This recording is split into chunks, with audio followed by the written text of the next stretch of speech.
ideas for Christ Arose piano playing, then I've got you covered. My name's Amanda Taro, and I do hymn playing tutorials and hymn arrangements. You can find all of my material at amandataromusic.com.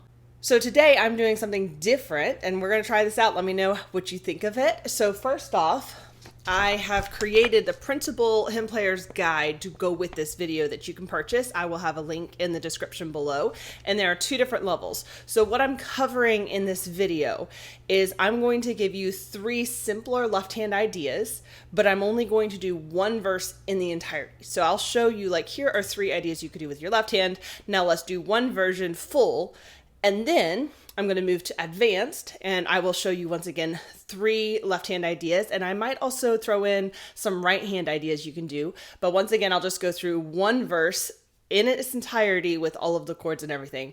And then if you want to dive deeper into everything I show you, you can get this guide.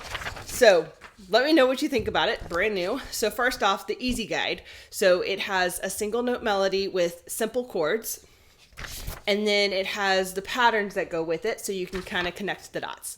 But if that's too complicated for you, then I have written out 3 verses with 3 different left-hand patterns or ideas for how I would play it if I were playing it in church. And then the second level, more advanced, I have the 4-part hymn as you would see it in the hymnal, but this has all the proper chords analyzed. Unlike the easy version, it doesn't just have your simple chords. It has like your slash chords is what you see. It's actually inversions. And I have a page of 4 left-hand ideas. And once again, if you can't put it together yourself, then I have 3 verses completely written out how I would recommend doing it for hymn playing. Like I said, those resources will be available in the description below. And if you don't want just specific Christ Arose, if you're like, I just want left-hand patterns in general, then you'll want to check out my 140 left-hand patterns book.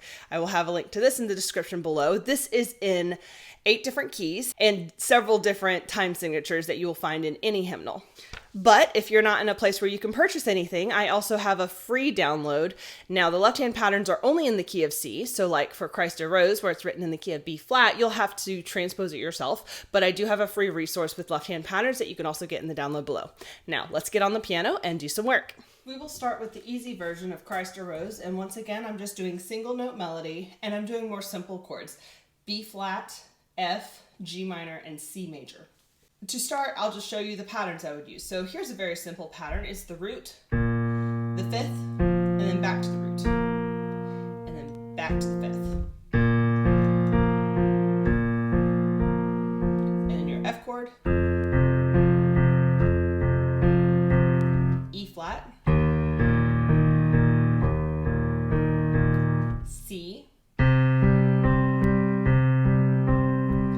G minor. So that's the first pattern I would do.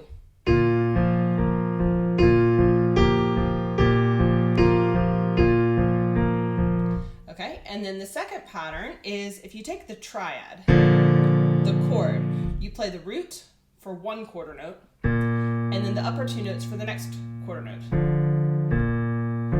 Just like that. And then your F chord, E flat, and C. Then G minor. This is the pattern I like to use for the chorus.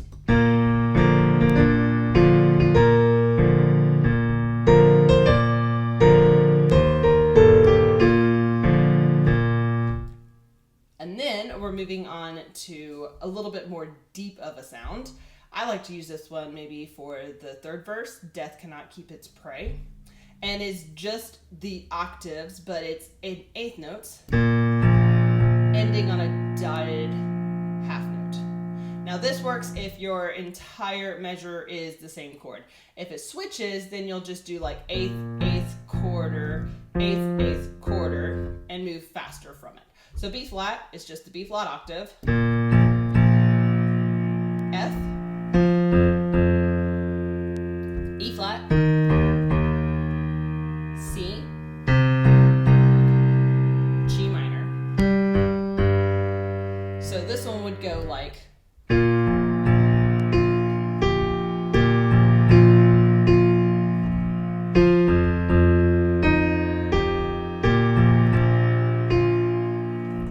And then the very last one is a little bit more of a syncopated version. It's a dotted quarter, eighth half. And you're using just the open fifth of the chord. So if you're playing the chord, take out that middle note and do the syncopation. F, E flat, C,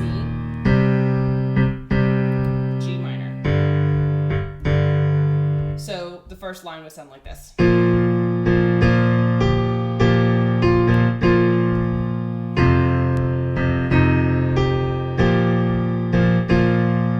And you could mix and match those patterns. So you could do like,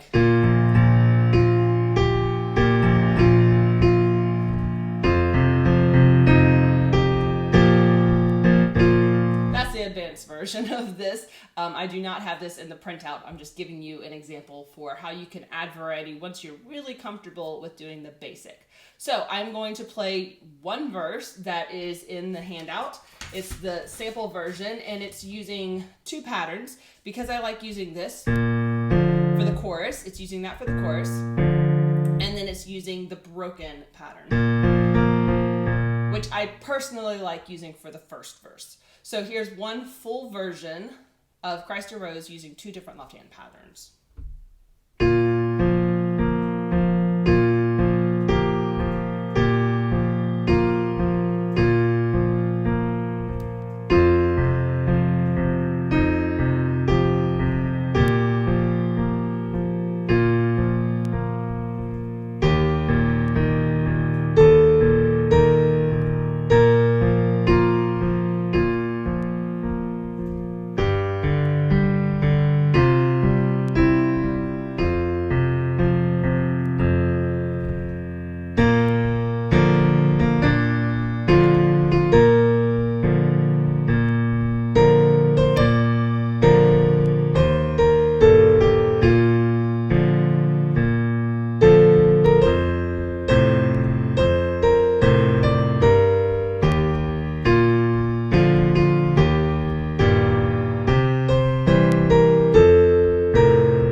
And if you'd like to see all three verses written out with three different styles on the verses, I keep the same style for the chorus, then you can get the PDF. It's in the description below.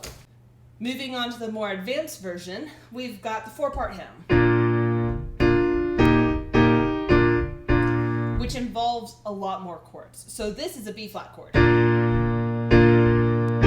This is not a B-flat chord. The bass stays as a B-flat, but it's actually an E-flat chord. So in the printout that you can get, there's the actual chord analyzation. So it's B-flat, E-flat slash B-flat, to let you know it's an E-flat chord with a B-flat on the bass, E-flat slash B-flat, and then back to B-flat.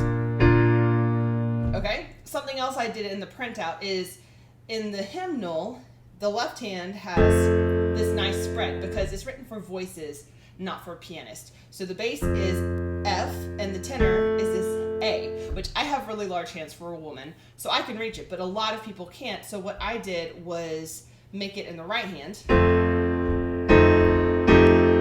because that's way easier to reach than. So that's another little change I did in Christ Arose in my hymnal version of the PDF. So you've got the real chord analyzation, which is a little bit more complicated, and then you also have basically easy playing to where you don't stretch more than an octave.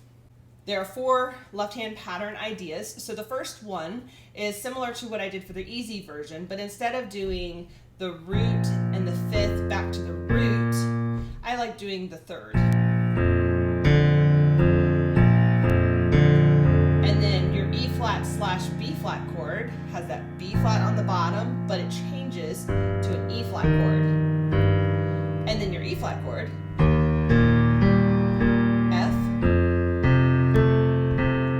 also an F7, where I decided to do the root, the 5th, and the 7th. Then there's a a B flat slash F, which is F on the bottom, but it's a B flat chord. And then you have a B flat slash D, which is a D on the bottom, but a B flat chord. Then a C7, then a G minor.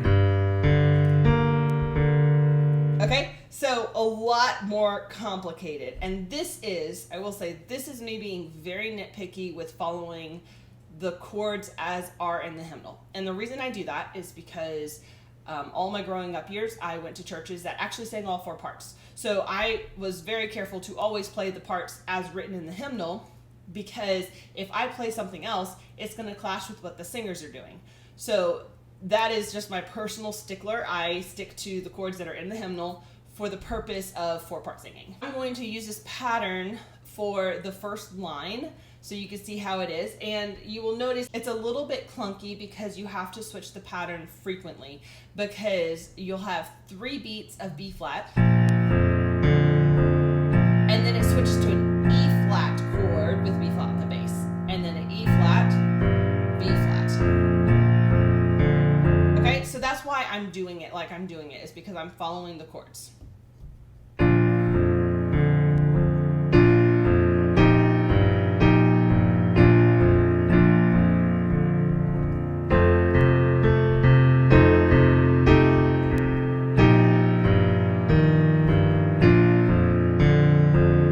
So you notice right there it was an E flat slash B flat and a B flat.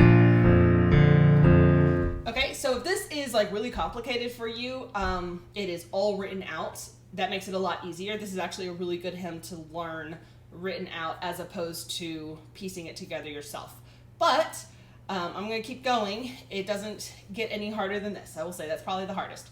So my favorite pattern, similar to the simple version, but you do an octave, then a chord.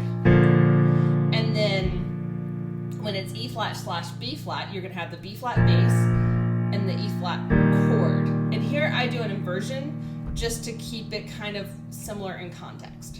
Then your E flat, then F. I will say for the F, I personally do an inversion because having 2 notes below this C right here gets really, really muddy. So I try to avoid that. So I do an inversion, so that way there's fewer notes below that low C. F7. And this one I'm just, if you outline the 7th chord, I'm removing the 3rd. All right, now B flat slash F.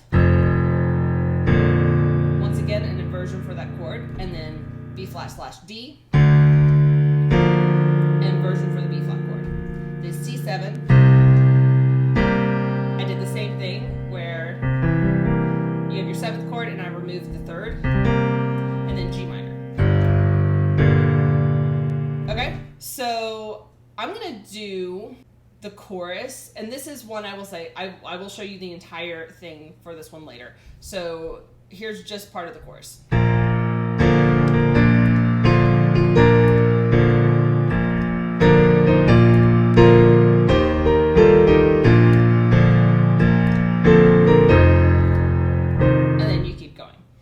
The next 2 are super easy. It's 8th quarter. All right, the beauty of this one is that anytime you have a slash chord, an inverted chord, so this is B flat, and then this is E flat slash B flat, because B flat's the bass. Then just plain E flat, F, F7, same thing. Then B flat slash F, F is the bass, B flat slash D, C7, and G minor. So a lot easier.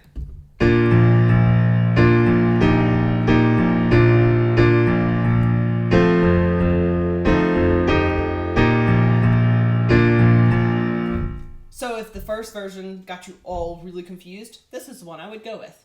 The last version is another syncopated one. It is a dotted quarter with an 8th. And very similar to the last one we did, you don't have to worry about all the crazy chords because you're following the bass. So B flat, then E flat slash B flat, because the B flat stays the same as the bass, then E flat,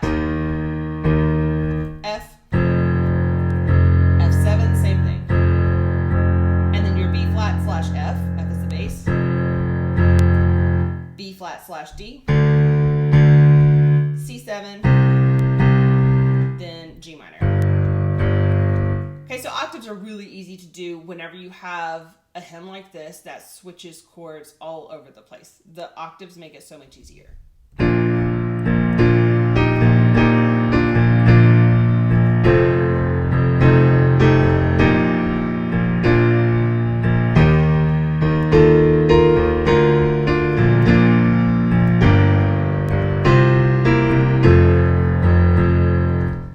That one was for free just because that one's fun.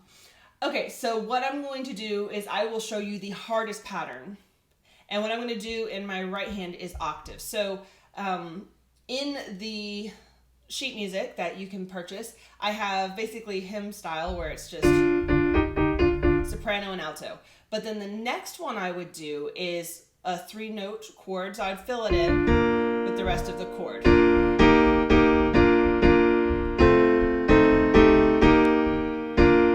Sometimes that's as easy as bringing the tenor note into the right hand, but it could also be just finishing out the chord. So this is a B flat chord, what's missing? A B flat. This is an E flat chord, what's missing? The B flat.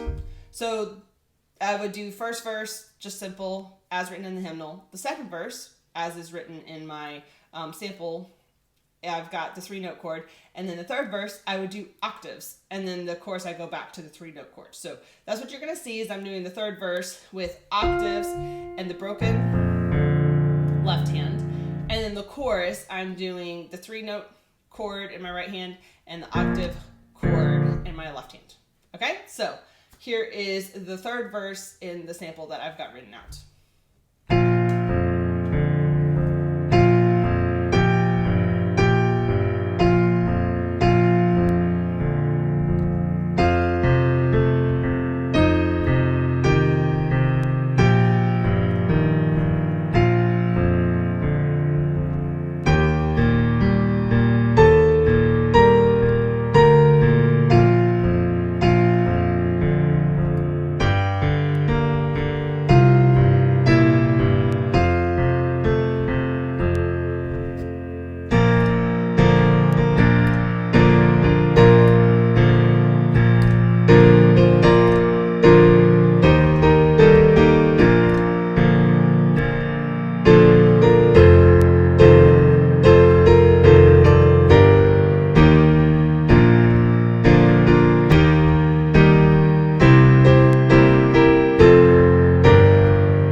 This video has given you some ideas for what you can experiment with for Christ Arose. But once again, if you need something written out to help you put everything together, you can find my download for Christ Arose, either the simpler version or the more advanced version. There's 2 different versions.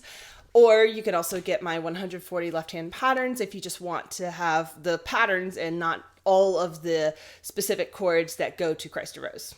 Also, let me know what you thought of this tutorial. Like I said, I'm doing it a little bit differently than I've done in previous years, so let me know your thoughts on it, and I will see you next time.